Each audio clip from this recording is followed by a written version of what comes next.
I'm Miles.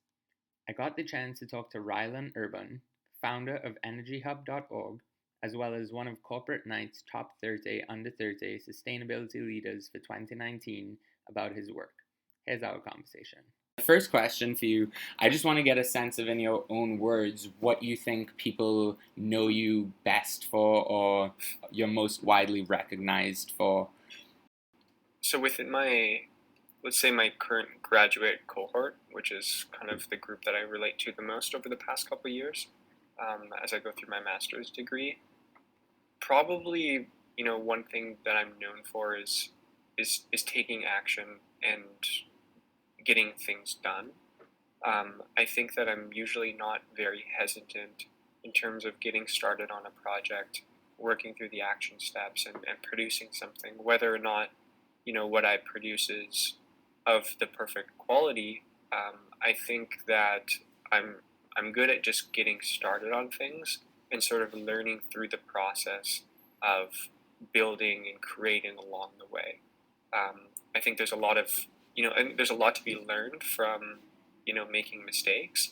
And I think, at the period in my life when I was most confused about who I was and what I wanted to do, I always felt like the things that I had to produce had to be perfect, right? So I really wanted to create a travel blog, and I wanted to express myself in all of these different ways, but I would keep things on the back burner, basically in edit mode or on draft mode until I felt it was absolutely perfect, and I didn't feel comfortable going ahead until then. But I think somewhere along the line something changed, and I'm now more opt to just publish and edit in real time and just get kind of feedback along the way. So I think taking action is probably one thing that I would be known for, I guess, within the classroom atmosphere and probably in my professional experiences as well. Right. And to just touch on what you said about just somewhere along the lines things changed, do you think that you're able to pinpoint a pivotal moment or content that came into your life that really changed the way you thought? Yeah, I guess so. There was a period of time in which things started to change for me.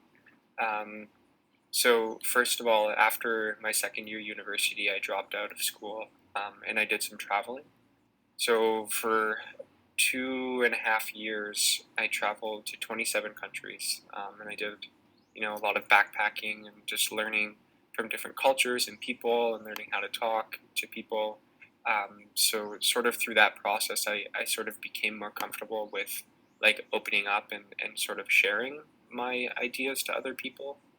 Um, and then towards the end of that, I also participated in some, spiritual or personal development programs. And I think that was sort of the final hump that I had to get over, in terms of, being comfortable with sharing, I guess, my story and contributing what I had to contribute. So I think sort of the period that the personal experiences that I had outside of the university atmosphere, I think definitely helped shape the way that I approach life today. If you had to pinpoint a certain group of people that you can self-identify with to say that these are my people, without putting a name to them, who would you consider your closest group of people to be? People that I aim to work with and be around in this in the things that I try to accomplish, typically are people that um, are dependable. I think that's a really big thing. Dependable and who are also not really um, hesitant in terms of expressing their ideas. It's just the worst thing when you get in a group atmosphere or a team atmosphere where people are too afraid to sort of express what they feel, and it creates a lot of backlog of emotions and wrong turns that I think really hold up projects. but I think maybe more on a personal level, like the second part of the question, um, I guess like who are like my people and the people that I feel comfortable around.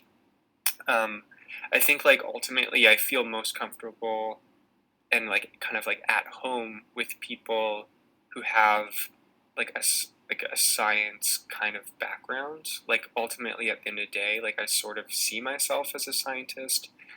I did my undergrad degree in environmental toxicology at the University of Saskatchewan, right? So it's just like it's kind of like a language thing and sort of like a way to like view and scope and approach certain problems. And I think like a really good way to give an example. Um, the other day I was in the forestry building, just hanging out in the grad lounge, and just listening to people talk about their research and going into the field and doing that sort of thing. Like that's just something that I can like really relate with, based off of a large part of my life, and that was you know the undergrad degree that I had. So people with, I guess, a scientific background is will probably be more relatable to me as opposed to people who have like a business or you know backgrounds, something like that. How exactly would someone just be able to know that these are your people without really telling them? So to expand on the first part of the question again, I think like also maybe without identifying with the someone's background or training, I think like also I get along really well with people who just sort of go with the flow, and are more relaxed and don't panic about situations or when things go wrong. They just sort of take it in stride and make adjustments. I enjoy people who are very like calm and systematic in the way that they approach things. So I think that would be a good way to sort of identify like objectively someone who I would get along with is if someone handles a problem like very well and they don't seem like frustrated or flustered or upset, no matter how big that problem is, then that's probably someone that I would get along with. Can you identify 1 to 2 values that you consider to be your core values that you live by on a day-to-day basis? Yeah, and I think there's a difference between the values that I'd like to live by and the values that I actually live by. Unfortunately, like I think there's always discrepancies. Um, but one thing that I strive to be is authentic in the things that I do, in the ways that I express myself. Um, and I sort of alluded to that earlier in the sense that I'm usually not very reserved in expressing my opinion, or in sharing the things that I create with other people.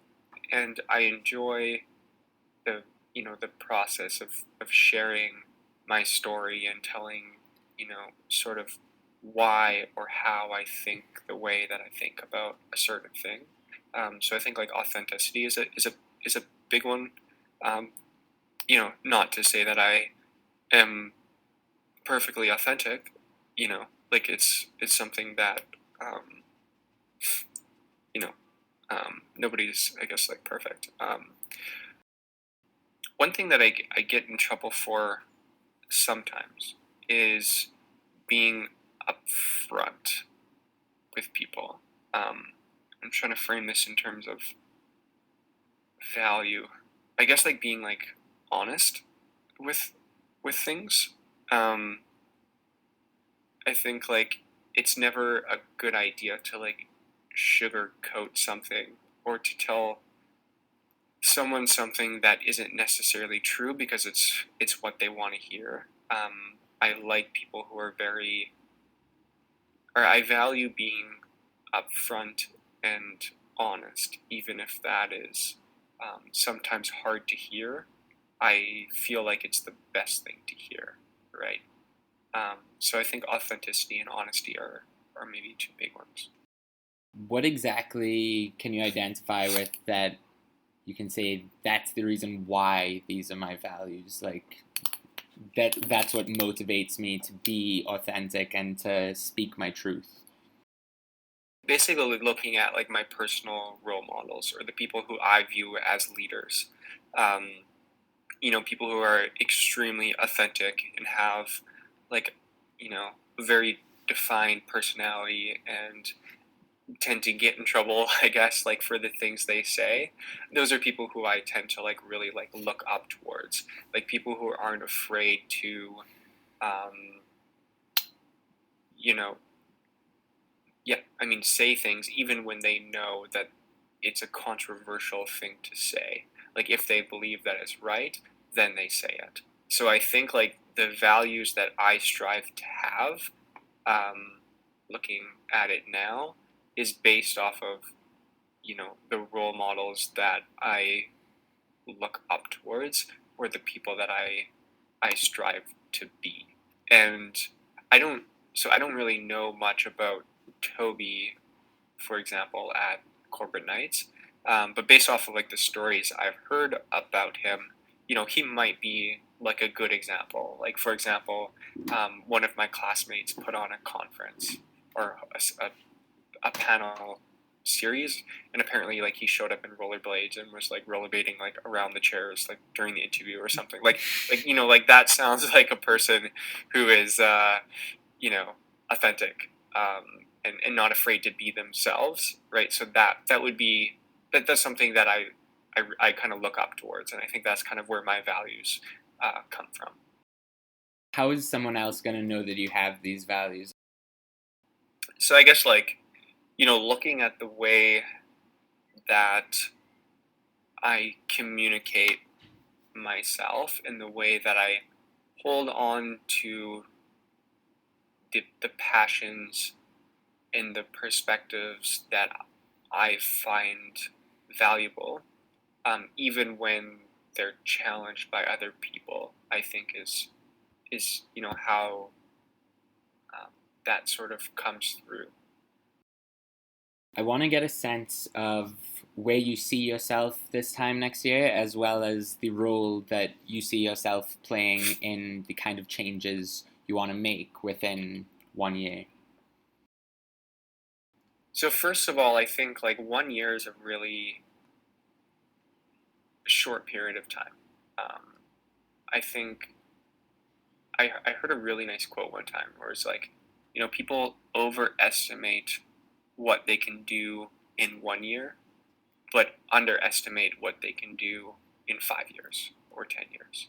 Um, so I think like realistically, like 1 year from now, I will have, graduated and be, um, I guess like maybe 7 or 8 months into my new job.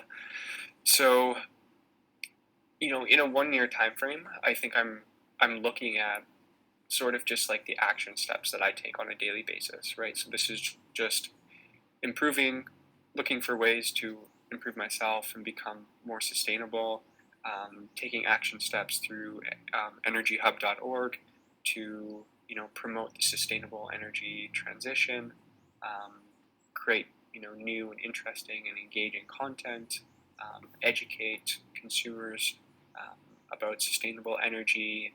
You know, on a 1 year frame, I'm sort of like lining up the actions that I can take, and I wouldn't necessarily have like a grand vision for what 12 months from now would sort of look like. I sort of just let that kind of happen as it goes. So I love the quote that you mapped out there, saying that a lot of people overestimate what they can do in a year, underestimate in 5. So I'd love to hear.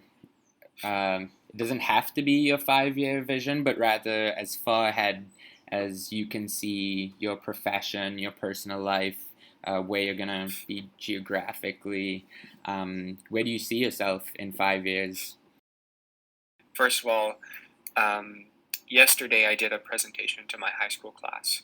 One of my old science teachers invited me in to speak to the grade 8s and 9s who are studying STEM and environmental technology, et cetera, et cetera. And one of the main points that I tried to get across to the kids is that you never really know where your path is going. Like even if you think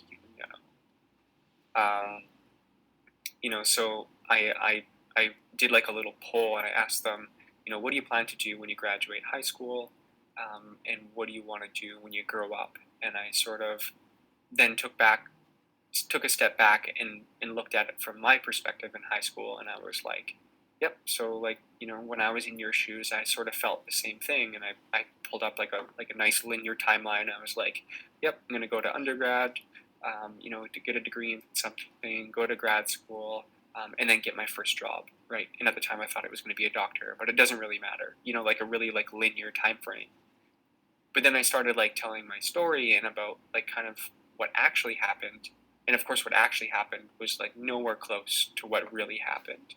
And there was one slide where it was literally I was 24 years old, 5 years out of high school, and I still basically had accomplished nothing. I had a half-finished degree. I traveled to a lot of countries, but at that point, I really did nothing. So you really never know what's going to happen.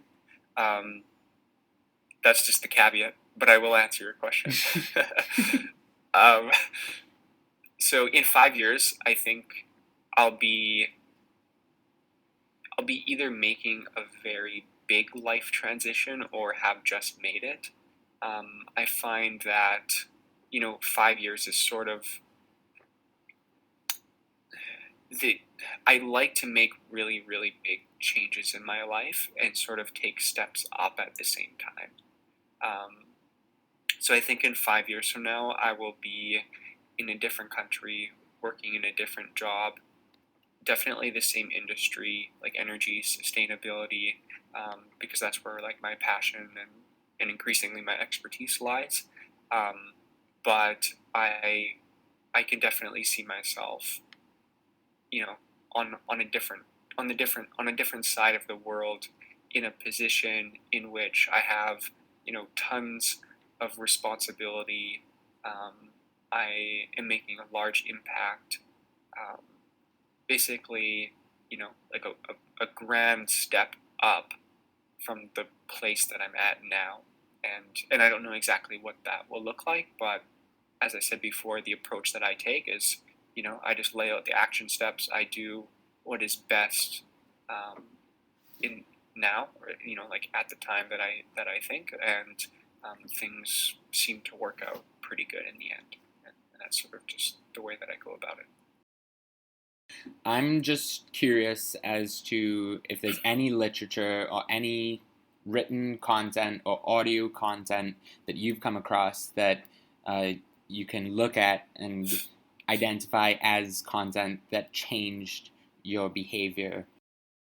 So I think there's a series of books that I read around the time, when I was thinking about dropping out of university for the first time, during my undergrad degree, and definitely throughout my travels, that definitely changed the way that I perceive the world. And these books are related to meditation, Buddhism, Hinduism, Eastern philosophies that have a fundamentally different viewpoint about the world than we do, I guess, here in Western societies. So Autobiography of a Yogi was one that was influential. Lots of books by the Dalai Lama I ended up by reading at the time. And I'm sure there's several. Well, there's several titles that I don't remember, but those types of books definitely change the way that I think, and I actually think they're directly related to sustainability. One thing one of the main reasons why I think we're so unsustainable as a society is because we're so disconnected with the world around us, right? It's our disconnect, our miss or underappreciation of nature and other people and the world that causes us to abuse it in the way that we do, right? It's like that huge gap between, I guess, like that ignorance in the sense that like we do things every day, but we have no idea the impact um, of what we do, right? So like, you know, how many people know where their electricity comes from, for example, or like the fruits and vegetables they buy and how it got to the table, right? Like people just don't think, or what happens after you throw something in the garbage and where it goes, or even in the compost, or sorry, the recycling bin and where it goes. Like, nobody really knows. So there's like a huge disconnect between people's actions and the world around them. And I think like the Eastern philosophy or like way of thinking, I think helps to kind of bridge that gap and to really understand where you fit in the system. And I'll give you another like really good quote. And again, it's not my own. I don't know where it came from, but actually, I think it's my program director. But I doubt it's his. But basically, if you want to change a system, the first step is realizing that you are part of that system. So for example, sustainability is a systematic issue where, many moving parts. It's extremely complicated, but it's fundamentally like a societal system as a whole that's unsustainable. So if you want to change that system, you first have to recognize where you fit in that system. And I think, being mindful about your actions and thinking things through, sort of the Eastern philosophical way of thinking that I picked up through those books and through my traveling experience really helped me to understand where I stand in that system, and then allows me to sort of see how I can then change that system in a more effective way.